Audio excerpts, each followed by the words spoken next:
The wrench slipped from Owen's hand and clattered against the metal floor. He cursed under his breath and wiped the grease from his forehead. Another 12-hour shift fixing a broken fuel converter that should have been replaced years ago. The salvage station orbited a dead moon on the edge of nowhere, and that was exactly how Owen liked it. No crowds, no questions, no memories of Earth that made his chest tight. He picked up the wrench and returned to work. The converter's internal coils were shot, but he could salvage parts from 3 other broken units and make one working piece. Waste nothing. That was the rule out here, where supply ships came once a month if he was lucky that a deep rumble echoed through the station's hull. Owen froze. That wasn't the usual groan of old metal or the hiss of air recyclers. That was something landing on the external dock.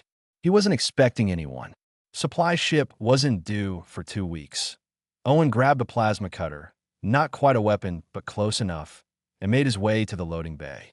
The station's sensors were half broken, so he had no idea what was outside. Could be pirates. Could be Confederation inspectors looking for unpaid docking fees. Either way, it meant trouble. The airlock indicator showed green. Whatever was out there had docked properly and wasn't trying to breach the hull. That was something at least. Owen cycled the door open and stepped into the loading bay. His breath caught in his throat that a dragon sat in the middle of his dock. Not an Earth legend dragon, but close enough. The Draven were known across every system in the Confederation. Massive, scaled creatures with wings that could carry them through vacuum, claws that could tear through starship hulls, and a reputation for being the most dangerous predators in known space. They rarely traveled alone and never asked permission to land anywhere. This one looked wrong, though. Its scales were dull gray instead of the brilliant colors Owen had seen in database images. The creature was thin, ribs visible under its hide, and its movements were slow and uncertain. One wing hung at an odd angle. Not damaged but weak, the dragon's head swung toward Owen. Its eyes were golden and intelligent, filled with something Owen recognized from his own mirror on bad days. Desperation. You are the human who operates this station. The dragon's voice was deep but rough, like grinding stones. Owen kept the plasma cutter visible, but not pointed directly at his visitor. That's right. Owen Reeves. You got a name. I'm called Sol. The dragon shifted its weight, and Owen heard the scrape of claws on metal. I've come to ask if you have materials you do not need. Owen frowned. Materials? You mean ship parts? I've got plenty of scrap if you're looking to buy, but I don't take credit from the Outer Colonies Bank anymore. They fold too often. Sol's head lowered slightly. The dragon wouldn't meet Owen's eyes. Not ship parts. I mean metal. Scraps. Pieces you would throw away. Things with no value. Understanding hit Owen like a cold wave. He'd read about Draven biology years ago when he first started working salvage in mixed-species space. They didn't eat organic food. Their bodies processed metals and minerals, breaking down molecular bonds for energy. This dragon wasn't asking to buy parts. IT was begging for food. Owen set the plasma cutter down on a nearby crate and took a few steps closer. Sol tensed but didn't retreat. Up close, the dragon looked even worse. Its scales were cracked in places, and there was a visible dent in its throat, right where Owen knew Draven had a specialized pouch for storing and digesting metals. When's the last time you ate? Owen asked quietly. 14 standard cycles ago. A station master on Prios gave me container sealant that had gone bad. Before that, 3 weeks. Sol's voice carried shame. I can work. I am strong enough to move cargo or repair external hull damage. I can pay. Owen studied the injured throat pouch again. He'd worked with enough broken machinery to recognize a serious problem when he saw one. That pouch wasn't just dented. It was damaged in a way that would make normal feeding nearly impossible. Raw metal would tear through damaged tissue, and the Draven couldn't process materials properly without that organ working right. You can't digest standard metals, can you? Owen asked. That throat damage means you need something already broken down, something soft enough not to cause more injury. Sol's eyes widened slightly. You understand Draven biology? I understand broken things. It's what I do. Owen turned and walked toward his workshop. Wait here. Don't touch anything and don't leave. I need an hour. I asked only for scraps. Sol called after him. I do not need. Yeah, well, you're getting more than scraps. Owen paused at the workshop door and looked back at the dragon. What you need and what you asked for aren't the same thing. Trust me on this one. He didn't wait for a response. The workshop door slid shut behind him, and Owen immediately started pulling out equipment. His forge hadn't been used in weeks, but fired up just fine. He grabbed containers of various metal scraps and started sorting through them. Pure aluminum, some copper wire, traces of iron, a bit of nickel. He needed metals that were nutritious for Draven biology, but soft enough for a damaged digestive system. Owen fired up his smelter and started melting down the materials in specific ratios. While that heated, he pulled up every file he had on Draven metabolism and cross-referenced it with human metallurgy techniques. If he could make a predigested compound, something already broken down at the molecular level, Sol's damaged throat pouch wouldn't have to work so hard. It would be like making baby food, except with metal instead of mashed vegetables. Owen worked steadily, measuring temperatures and filtering out impurities. The compound needed to be smooth, easy to swallow, and nutritionally complete. He poured the molten mixture into molds to create small pellets and used a chemical bath to soften them further. An hour turned into 3, but Owen didn't notice. He was too focused on the problem in front of him. When he finally had 6 containers of processed metal compounds, each one carefully labeled with content ratios, he allowed himself a brief smile. Owen carried the containers back to the loading bay. Sol hadn't moved. The dragon sat in exactly the same position, head low, looking like it expected to be turned away at any moment. Here, Owen set the containers down in front of Sol. This should last you a few days if you eat slowly. The pellets are soft, pre-processed. Your throat won't have to work hard to break them down. Sol stared at the containers, then at Owen, then back at the containers. I do not understand. This is too much. I asked for scraps, and I decided scraps weren't good enough. Owen crossed his arms. Eat. Then we're going to talk about fixing that throat pouch properly. The dragon's golden eyes reflected something Owen hadn't seen there before. Hope, maybe. Or confusion. Probably both. Sol reached out slowly and took one of the pellets. It disappeared into the dragon's mouth, and Sol's entire body shuddered. Not from pain, but from relief. Owen watched the dragon eat and wondered what exactly he'd just gotten himself into.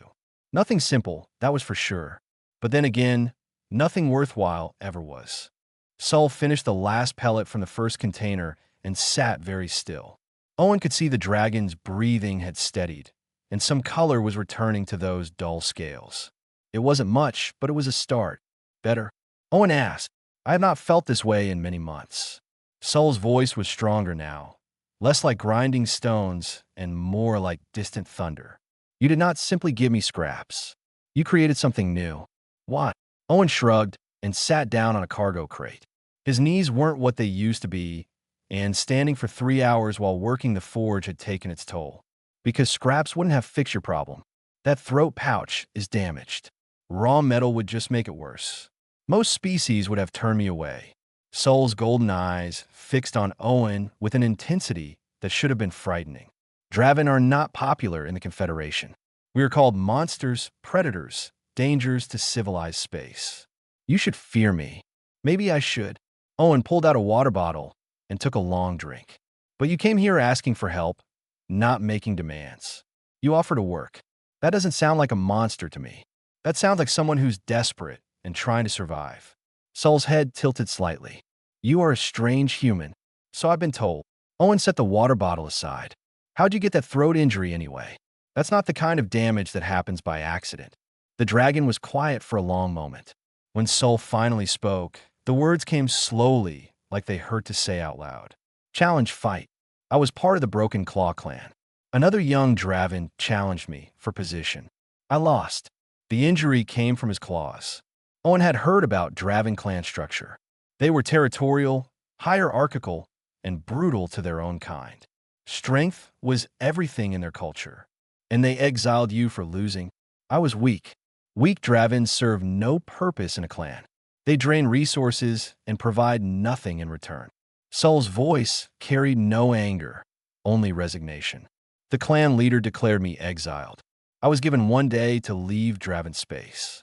If I ever returned, I would be killed on sight. That's harsh. That is our way. It has always been our way. Sol looked down at the empty containers. I've been drifting between stations for half a solar cycle. Most station masters give me nothing. Some throw scraps like I am an animal. One tried to capture me to sell to a zoo. You are the first to treat me as a thinking being. Owen stood up and walked closer to Sol. The dragon tensed but didn't pull away. Owen pointed at the throat pouch. Let me look at that injury. Sol hesitated, then lowered his head to give Owen better access. The damaged area was worse than Owen had initially thought. The scales around the pouch were cracked and discolored. The tissue underneath was swollen. He'd need specialized tools to fix this, and even then, it would take time. This needs proper treatment, Owen said. I can rig up some equipment to help it heal, but you need to stay here for a few weeks at least. Maybe longer. I have no currency to pay you. Didn't ask for payment. Owen stepped back and met Sol's eyes. Here's what I'm offering. You stay at this station. Help me with the work. There's always cargo to move and external repairs that need doing. I'll make sure you're fed properly and work on fixing that throat pouch. When you're healed, if you want to leave, you leave. No debts, no obligations. Sol's entire body had gone very still. Why would you do this? I am nothing to you. I cannot offer you anything of value. Owen thought about that question. He thought about his daughter, sick for years before she died. He thought about his community on Earth, neighbors and friends who helped pay medical bills and brought food when his family couldn't afford it. He thought about the mining accident that took his wife and the support group that kept him alive in the months after. On Earth, things were hard, Owen said quietly. Gravity twice what most species consider comfortable, whether that could kill you in a dozen different ways. Diseases and disasters, and every kind of danger you could imagine. Oman surviva amwai. You know how. Sol shook his head. We helped each other. We took care of the weak and the sick and the injured because we understood something important. Any one of us could be weak someday. Any one of us might need help. Owen gestured at the station around them. Maybe I'm strong today and you're weak. Tomorrow those positions could reverse. What matters is that we help when we can.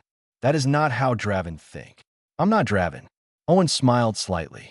I'm human, and humans are good at one thing above everything else. We're good at being stubborn about helping people, even when it doesn't make logical sense. Sol was quiet for a long time. The station's air recyclers hummed in the background. Somewhere deep in the structure, metal groaned as temperature differentials caused expansion and contraction. Normal sounds that Owen barely noticed anymore. I accept your offer, Sol finally said, but I do not understand it. That's fine. You don't have to understand it right now. Owen headed toward his living quarters. Come on, I'll show you where you can sleep. The cargo bay gets cold at night, and I've got a heated storage area that should work for you. Sol followed behind Owen, moving slowly, still cautious. How long did you spend creating that processed metal for me? 3 hours, maybe 4. Lost track of time. You spent 4 hours of your life helping a stranger who cannot repay you. Owen stopped and turned around. Sol, you asked for help. That's all the reason I needed. You don't have to earn kindness. You don't have to deserve it. Sometimes help is just help, freely given because someone else needed it, and I could provide it. The dragon stared at him with those golden eyes, and Owen could see the wheels turning in Sol's mind. This was a completely foreign concept. Everything in Draven culture was transactional, based on strength and value and hierarchy.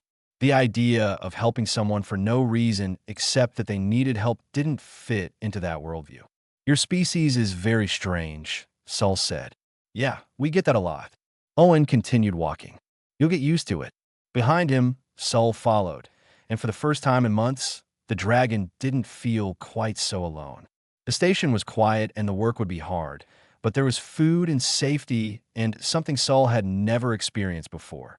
There was someone who cared what happened next, even though they had no reason to care. That was the strangest and most wonderful thing of all. 17 days passed before the Confederation inspector arrived. Owen had almost forgotten what it was like to have visitors. Sol had settled into a routine at the station, and they developed an efficient system for getting work done. The dragon's strength was incredible even in his weakened state. Sol could move cargo containers that would have taken Owen hours with a loading mech. External repairs that required Owen to suit up and spend half a day working in vacuum took Sol less than an hour. The dragon's body could handle radiation and extreme temperatures that would kill most species. In return, Owen prepared Sol's meals 3 times a day. He'd refined the metal compound formula, adding trace elements that helped with scale regeneration and tissue repair. He'd also built a therapeutic brace for Sol's throat pouch, a carefully designed piece of equipment that supported the damaged tissue while it healed. The scales around Sol's throat had gone from dull gray to a deep bronze color. The dragon was gaining weight, moving with more confidence, and his wing no longer hung at that odd angle. Owen checked the throat pouch every few days, tracking the healing progress with the same attention he gave to complex machinery repairs. They were in the middle of inventory when the inspector ship-docked.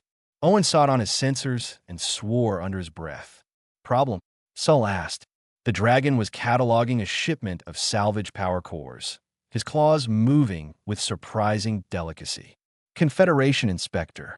Probably hear about the complaint." Owen had received a notice 2 weeks ago. Someone had reported that he was harboring a dangerous predator species without proper containment. He'd ignored it, hoping it would go away. Apparently not. The inspector was an insectoid alien named Chitrus, all clicking mandibles and compound eyes that reflected light in unsettling ways. 2 security drones floated behind him, weapons not quite pointed at anything, but ready to be. "Owen Reeves." Chitrus's voice came through a translator box that made everything sound like static. "I am here to investigate reports of illegal containment of a Draven specimen." Sol's not a specimen. He's an employee. Owen crossed his arms. Got his work permit filed properly and everything. Chitrus's antennae twitched. The Draven species is classified as potentially hazardous. Special permits are required for cohabitation with other species. You have no such permits on file. Sol emerged from the storage area, and both security drones immediately went active, targeting lasers painting red dots on the dragon's chest. "Sulfrose. Tell your machines to stand down," Owen said coldly. "He's not a threat. That is not for you to determine." Chitrus moved closer to Sol, his multiple legs clicking on the metal floor. "This specimen appears malnourished and injured. Are you aware that abuse of sentient beings carries serious penalties?" "Abuse." Owen's voice rose. "I've been feeding him and treating his injuries. Look at him. He's healthier now than when he arrived." Kitros circled sulslowly. The dragon stood very still, head lowered in a submissive posture that made Owen's chest tight. This was exactly the kind of treatment that had broken Sol in the first place, being examined like a thing instead of a person. "The throat pouch shows signs of previous trauma," Chitrus noted. "How did this damage occur?" "Before he came here," Owen answered. "I've been repairing it. You are not a licensed medical practitioner. I'm a mechanic, and bodies are just complicated machines." Owen pulled up his datapad and showed Chitrus the healing progress reports. "Look at the scans. The tissue is regenerating properly. Another few weeks, and he'll be completely healed." Chitrus studied the data for a long time. His antennae kept twitching in patterns Owen couldn't interpret. Finally, the inspector looked at Sol directly. "Do you wish to remain at this station?" Sol's golden eyes flicked to Owen, then back to Chitrus. "Yes. Owen has shown me kindness I did not expect to find anywhere in the Confederation. I am safer here than I have been anywhere else." "Kindness." Chitrus made a sound that might have been a laugh or might have been disgust. "Humans and their sentiment. Very well. The documentation appears to be in order, and I find no evidence of abuse or illegal containment. However," Owen didn't like that "however." "You should be aware that harboring an exiled Draven may bring unwanted attention," Chitrus continued. "Draven clans have long memories and do not appreciate those who give shelter to their rejects. If his former clan discovers his location, they may come seeking what they consider justice." Sol's entire body tensed. Owen saw fear flash across the dragon's face, quickly hidden but unmistakable. "Let them come," Owen said. This is my station. Sol stays as long as he wants to stay. Chitrus's compound eyes fixed on Owen. Your species' tendency towards self-sacrifice is well documented. Try not to become a cautionary tale, Mr. Reeves. The inspector left with his security drones. The station felt very quiet after they were gone. Owen found Sol in the storage area, sitting among the cargo containers with his head low. They will come, Sol said quietly. Chitrus was right. If my clan learns I survived, they will come to finish what they started. I should leave before I bring danger to you. Owen sat down next to the dragon. It was a strange feeling, sitting beside a creature that could probably tear him apart without much effort. But he never felt afraid of Sol, not even that first day. When I was younger, my daughter got sick, Owen said. Really sick. The kind where doctors tell you to prepare for the worst. She needed treatments we couldn't afford. I was ready to sell everything, go into debt for the rest of my life, whatever it took. Sol turned his head to listen. The community stepped in. Neighbors, friends, even people we barely knew. They raised money, brought food, helped with medical transport. Some of them put themselves in financial trouble to help us. Owen's voice was steady, but the memories still hurt. She lived for 3 more years because of that help. 3 good years where she wasn't in pain, where she could be a kid. What happened to her? She died anyway. Sometimes that's how it works. Owen met Sol's eyes. But those 3 years mattered. And the people who helped us never asked for anything in return. They just helped because they could. I do not want you to die because of me. I don't plan to die. But if your clan shows up, we'll deal with it together. Owen stood and stretched. You're not alone anymore, Sol. That's the whole point. Humans are terrible at leaving people behind once we decide they're worth helping. Sol was quiet for a moment. Then the dragon made a sound that might have been a laugh or might have been a sob. Your species is insane. Probably. Owen smiled. But we're stubborn about it, and that counts for something. They went back to work, inventory still needed to be finished, but something had shifted. Sol moved differently now, with purpose instead of just obedience.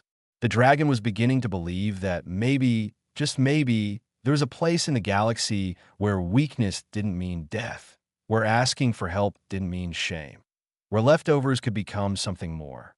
The Draven warship appeared on sensors without warning. One moment, the space around the station was empty, and the next moment, there was a vessel 3 times the size of Owen's entire salvage operation. It hung in the void like a threat, dark metal covered in scorch marks from what looked like dozens of battles. Owen was under a fuel processor when the proximity alarm screamed. He rolled out, grabbed his communicator, and checked the display. His stomach dropped. Sol, he shouted. We've got company. The dragon appeared from the external dock where he'd been replacing damaged hull plating. Sol took one look at Owen's face and knew. They found me. Looks that way. Owen pulled up the communication channel. Unidentified vessel. This is Salvage Station 17. State your business. The response came in a voice that made Sol physically flinch. Deep, ancient, and carrying the weight of absolute authority. This is Vrask of the Broken Claw clan. We seek one called Sol, who is exiled from our territory. Sensors indicate a Draven presence on your station. Surrender the exile, human. Owen looked at Sol. The dragon had gone very still, scales pale again, like all the healing of the past weeks had reversed in an instant. That's your former clan leader? Vrask himself. Sol's voice was barely a whisper. I do not think he would come personally.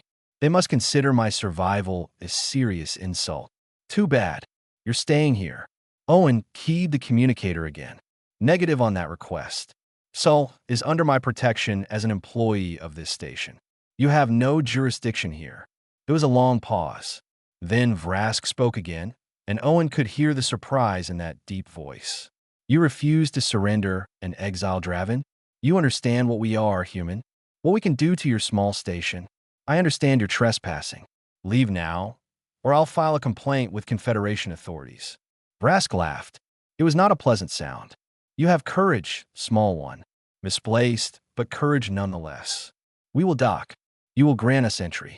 We will discuss this matter face to face. The communication cut off. Owen watched as the warship maneuvered toward his docking port. For massive shapes were visible through the viewport, moving through the ship's corridors. Owen, please. Sol's voice cracked. Do not do this. Vrask will kill you just to prove a point.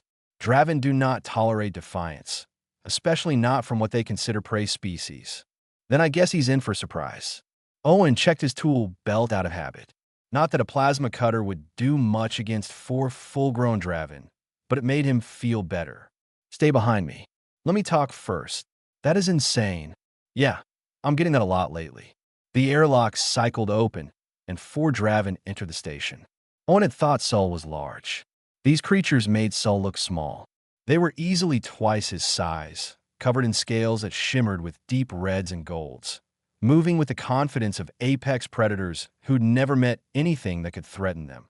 Vrask was in front, and Owen could see immediately that this was a creature who'd lived through countless battles. Scars crisscrossed his scales, and one eye was a milky white from old damage.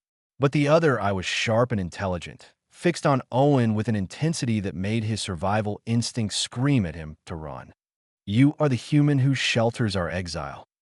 Vrask's voice filled the loading bay. Owen Reeves. Insol's not your anything anymore. You exiled him, remember? Owen planted his feet and crossed his arms.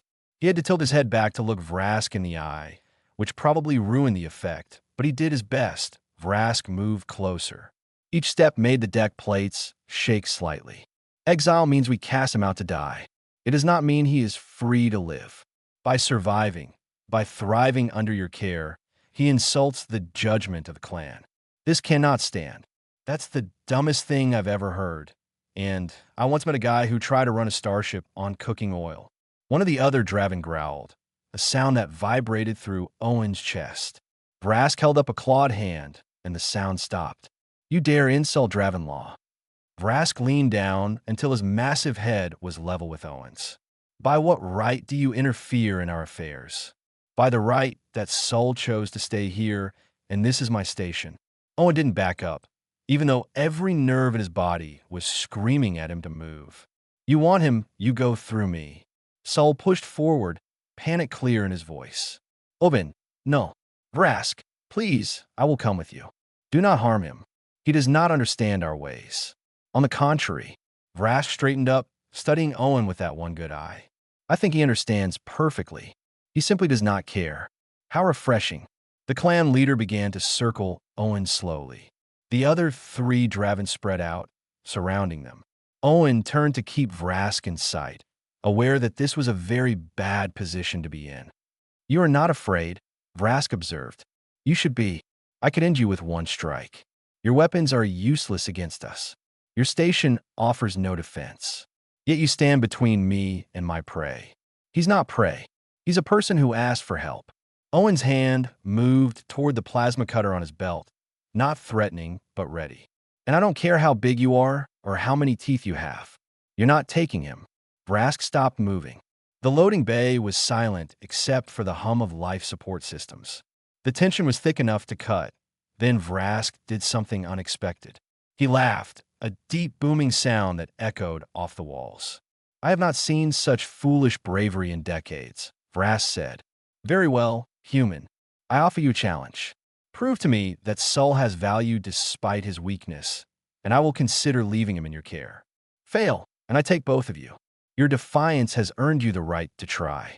Owen's mind raced. A challenge from a Draven clan leader. This could be anything from a fight to the death to some kind of ritual contest, but it was better than being torn apart immediately. What kind of challenge? My warship has a damaged quantum core regulator. My engineers cannot repair it. We have been stranded in this sector for weeks, unable to jump to hyperspace. Vrask gleamed. You and Sol will repair it within one day. If you succeed, I will acknowledge that perhaps there is more than one form of strength. If you fail, you both belong to me. Owen looked at Sol, then back at Vrask. A quantum core regulator was one of the most complex pieces of technology in any starship. They required precision work in extremely hazardous conditions. But Owen had fixed worse things in his career.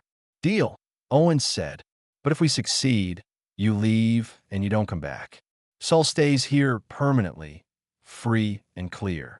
Vrask studied him for a long moment, then nodded slowly. Agreed. You have courage, human. Let us see if you have skill to match. As the Draven led them toward the warship, Sol leaned close to Owen and whispered, "Do you even know how to repair a quantum core?" "Not really," Owen whispered back, "but I've got 24 hours to figure it out." "How hard can it be?" Sol made a sound that was definitely not reassuring. The quantum core chamber was located deep inside the Draven warship, behind 3 sets of blast doors and down a corridor that radiated enough heat to make Owen's environmental suit scream warnings at him. Sol walked beside him, and even the dragon looked uncomfortable. "This is madness," Sol muttered. "The radiation levels in the core chamber are lethal to most species within minutes. Even Draven can only work there in short bursts." "Then we'll work in short bursts." Owen studied the technical readouts Vrask had provided. The quantum core regulator was a nightmare of crystalline matrices and exotic matter conduits. It synchronized the ship's jump drive with local space-time, allowing for faster-than-light travel. When it failed, ships were stuck in normal space. The damage was extensive. Someone had tried to repair it and made things worse. Half the crystal matrices were misaligned. Several conduits had stress fractures, and the whole assembly was held together by what looked like emergency welds that were never meant to be permanent. Whoever worked on this before had no idea what they were doing, Owen said. Vrask, who'd been watching from the corridor entrance, growled. My chief engineer followed standard procedures. The regulator should have been functional. Standard procedures aren't going to work here. This thing's too far gone for standard anything. Owen pulled out his toolkit and started examining the access panels. We're going to have to completely rebuild the matrix alignment from scratch. In one day? Impossible. Probably. But let's try anyway. Owen turned to Sol. I need you to trust me. Can you do that? Sol's golden eyes met his. You have given me no reason to doubt you so far. They entered the core chamber together. The heat hit Owen like a physical blow, even through his environmental suit. Radiation warnings flashed across his helmet display in angry red text. He had maybe 15 minutes before he'd need to get out or risk serious damage. Okay, Owen said, thinking fast. Here's what we're going to do. I'll handle the delicate work, the crystal alignment, and the fine adjustments. You handle the heavy lifting and the parts that require strength. We work in shifts, 15 minutes inside, 15 minutes out to cool down and decontaminate. That will take too long, not if we're efficient. Owen pulled up a schematic on his helmet display. Look, the regulator has 12 major components. We fix them in sequence, testing each one before moving to the next. If we try to do everything at once, we'll miss something and have to start over. Sol studied the schematic. Understand. But even working efficiently, the timing will be very close. Story of my life. Owen moved to the first crystal matrix. Let's get started. They fell into a rhythm. Owen would spend 15 minutes working on precise alignments and delicate repairs, his smaller hands able to reach places Draven claws could not.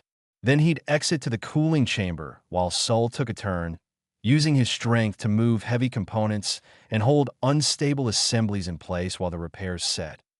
Hours blurred together. Owen lost count of how many times they cycled in and out of the core chamber.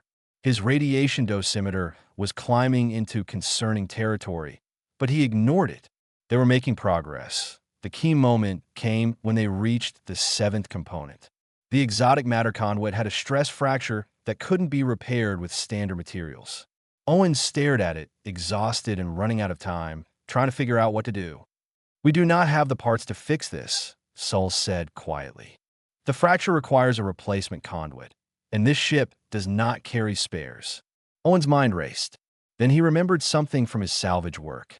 Exotic matter conduits were rare, but the principles behind them weren't that different from certain types of power transfer systems. If he could adapt something else to serve the same purpose. Wait here, Owen said. He ran back to his station and grabbed several components from his salvage inventory. Parts that were never meant to work together, pieces from different manufacturers and different technologies. But if he could bridge them properly, create a hybrid system. Back in the core chamber, Owen worked faster than he'd ever worked before. He cannibalized 3 different systems, taking the best parts from each. He used his plasma cutter to reshape metal, His welder to fuse connections that should never have been fused, and every trick he'd learned in 20 years of making broken things work. Sol watched in fascination. This should not function. Lots of things shouldn't function, but do anyway. Owen made the final connection and stepped back. Test it. Sol activated the component. For a moment, nothing happened. Then, the hybrid conduit began to glow with the characteristic shimmer of properly flowing exotic matter. It was working. They moved through the remaining components with renewed energy. Owen's radiation exposure was now well into the red zone, and he could feel the exhaustion in every cell of his body. But they were so close. With 1 hour remaining on their deadline, Owen made the final adjustment to the 12th crystal matrix. He stepped back and looked at Sol. That's it. That's everything. Powered up. Sol activated the quantum core regulator. The chamber filled with a low humming sound as the system came online. Status indicators throughout the core turned from red to amber to green. The regulator was running at 93% efficiency, well within acceptable parameters for jump drive operation. They'd done it. Owen and Sol stumbled out of the core chamber. Vrask was waiting in the corridor, his scarred face unreadable. He moved to a control panel and ran his own diagnostic tests. The silence stretched out. Owen's legs were shaking from exhaustion and radiation exposure. Beside him, Sol looked ready to collapse. Finally, Vrask turned to face them. The quantum core is functional. You have restored my ship's jump capability. The clan leader's voice carried something that might have been respect. In all my years, I have never seen such a repair performed so quickly. So we pass your test? Owen asked, swaying slightly on his feet. You did more than pass. You proved that strength comes in forms we Draven have forgotten to value. Vrask looked at Sol directly. Your exile showed weakness. But perhaps we were wrong about what weakness means. Sol straightened despite his exhaustion. The clan's judgment was final. I accepted that. The clan's judgment was made in ignorance. Vrask gestured at the repaired core chamber. You could not win a physical challenge, but you have demonstrated abilities that no warrior in our clan possesses. Abilities that we desperately need. Owen felt like he was missing something. What are you saying? I am saying that the Draven are dying. Vrask's voice was heavy with a burden Owen couldn't fully understand. We are proud, strong, and increasingly irrelevant in a galaxy that values cooperation over conquest. Our birth rates decline. Our young leave seeking different lives. We cling to old ways that no longer serve us. The old Draven looked at Owen with his one good eye. How do humans thrive when you are so physically weak compared to most species? Owen thought about that question. We're not weak when we're together. We protect each other. We value different kinds of strength, not just physical power. And we help people who need help because any one of us might need help someday. Vrask nodded slowly. This is what we have lost. This is why we fail. He turned back to Sol. Return to the clan if you wish. Or stay here. Either way, you're no longer exiled. You're no longer weak in my eyes. Sol looked stunned. I did not understand. Neither do I fully. But I am wise enough to recognize that understanding is the first step toward change. Vrask started walking toward the airlock. The Draven must evolve, or we will become extinct. Perhaps a human mechanic and an exiled dragon can teach us how. 3 months after the Draven warship departed, Owen stood in what used to be his quiet loading bay and watched chaos unfold. 2 young Draven were arguing about the proper way to sort salvage components while a 4-armed Grell mechanic tried to explain inventory systems to both of them. In the corner, Sol was teaching a nervous Quill engineer how to work in high-radiation environments. The station had changed. Word spread quickly in the frontier sectors about a human who'd stood up to a Draven clan and won through cleverness instead of force. About a place where species that didn't fit elsewhere could find work and safety. They came in pairs at first. A Draven named Ren, young and uncertain, sent by Vrask to learn what he called the human way. A Quill engineer who'd been fired from 3 jobs for being too slow. An elderly Grell whose reflexes weren't fast enough for factory work anymore. Owen had said yes to all of them. His small salvage station was becoming something else entirely. Something he hadn't planned but couldn't bring himself to stop. Owen, sulla prost. Kering Ashipin Manifest. The dragon was magnificent now, fully healed and grown. His scales shimmered bronze in the station's lights, and he moved with confidence that had nothing to do with physical strength. We have another ship requesting docking permission. They say they heard this is a place that gives second chances. What species? Human, actually. Says he's a former pilot who lost his license due to medical issues. The Confederation grounded him, and no one will hire him for other work. Owen sighed. His station only had so much space and so many resources. Every logical part of his brain said he was already at capacity. But he thought about himself years ago, adrift and broken after losing his family, finding purpose again in this quiet corner of space. Tell him he can dock. We'll figure something out. Sol's golden eyes reflected something that looked like pride. You always say yes. Not always, but usually. Owen watched Ren and the other young Draven finally agree on a sorting system, their voices carrying less anger and more collaboration. How's Ren doing? Better. She struggles with the concept that weakness is not shameful, but she is learning. Surpaused. Vrask sent another message. He wants to send 2 more young Draven next month. He says the clan is changing slowly, but it is changing. That's good. He also said something strange. He said that you gave him more than a repaired ship. You gave him hope that the Draven could survive in a galaxy that no longer needs apex predators. Owen thought about that. 3 months ago, he'd been a lonely mechanic in a salvage station, avoiding the past and expecting nothing from the future.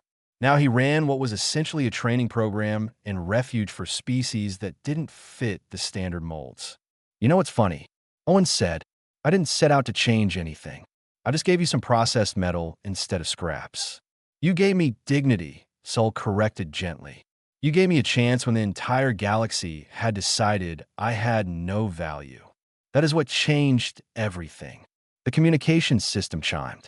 Owen's old friend from the supply depot, a human woman named Patricia, appeared on the screen. Owen, you busy? Always. What's up? Got a situation here. 3 refugees, mixed species. They were working on a mining colony that went bankrupt. No money, no prospects, nowhere to go. Patricia's face was worried. I know you're probably full up, but I thought maybe send them over. Owen interrupted. We'll make room. Patricia smiled. You're going to end up running a full settlement if you keep this up. Don't remind me. Owen closed the communication channel and looked at Sol.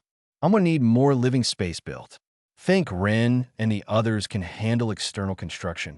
With proper supervision, yes. Sol tilted his head. Owen, can I ask you something? Sure. Why do you keep saying yes? You could turn people away.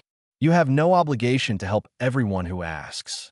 Owen was quiet for a moment, thinking about his daughter and his wife and the community on Earth that had given his family everything when they had nothing.